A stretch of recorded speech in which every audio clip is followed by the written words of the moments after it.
వైజాగ్ లో ఏ ఏ ఏరియాలో మనకి బ్యాక్ టు బ్యాక్ ఆర్డర్స్ వస్తాయి అనేది ఒకసారి నోట్ చేసుకోండి. Dwaraka Nagar, MVP colony, Jagadamba junction, Gajuwaka, RTC complex, అలాగే railway station, Maddilapalem, Seethammadhara, NAD junction, అలాగే కైలాసగిరి, అలాగే బీచ్ రోడ్ అంటే ఆర్కే బీచ్. సో ఈ ఏరియాలో కొంచెం ఎక్కువగా మనకైతే రైడ్స్ అయితే వస్తాయి. మోస్ట్లీ మీరు ఏ ఏరియాకి వెళ్ళినా మళ్ళీ ఈ ఏరియాకి వచ్చేలా ప్లాన్ చేసుకోండి. ఇప్పుడు ఏ టైంలో స్టార్ట్ అయితే ఎక్కువ ఎర్నింగ్స్ వస్తాయి?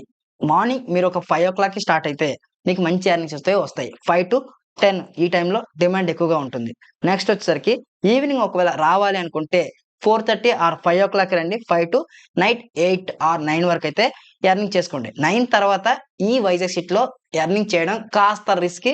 అలాగే ఇంకొంతమంది వీకెండ్స్ లో వచ్చి వర్క్ చేసుకుందాము అనుకుంటారు. మీరు సాటర్డే, సండే కూడా వచ్చి వర్క్ చేసుకోవచ్చు. యావరేజ్ గా మీరు వన్ డేకి ఒక 700 నుంచి 1000 రూపీస్ వరకు అయితే ఎర్నింగ్ చేసుకోవచ్చు. పార్ట్ టైం చేసే వాళ్ళైతే 400 నుంచి 500, సమ్ టైమ్స్ 300 రావడం కూడా కష్టంగా ఉంటుంది. ఎందుకంటే ఈ వైజాగ్ సిటీలో అన్ని గనం బుకింగ్స్ లేవు కాబట్టి. ఫైనల్లీ కష్టం పెట్టినా డ్రాప్ లొకేషన్‌కి వచ్చాను. ట్రిప్ అనేది ఎండ్ చేసినా ఇక్కడ రూ. 117 అమౌంట్ అయితే చూపిస్తుంది. కస్టమర్ సర్వీస్ ఈ రూ. 117 అమౌంట్ మనం కలెక్ట్ చేసుకుందాం. నేనైతే నా ఫోన్‌పే క్యూఆర్ కోడ్ చూపించి పేమెంట్ అయితే రిసీవ్ చేసుకుంటున్నా. ఈ ట్రిప్‌లో మనకి కమిషన్ 20 రూపీస్ సేవ్ అయింది. బట్ యాస్ యూజువల్‌గా గవర్నమెంట్ టాక్స్ అని చెప్పి 6 రూపీస్ అయితే కట్ చేశారు. టోటల్‌గా ఈ ట్రిప్‌లో మనకి రూ. 110 ఎర్నింగ్స్ అయితే వచ్చాయి. నేను మళ్ళీ నెక్స్ట్ బుకింగ్ కోసం అయితే వెయిట్ చేస్తున్నాను.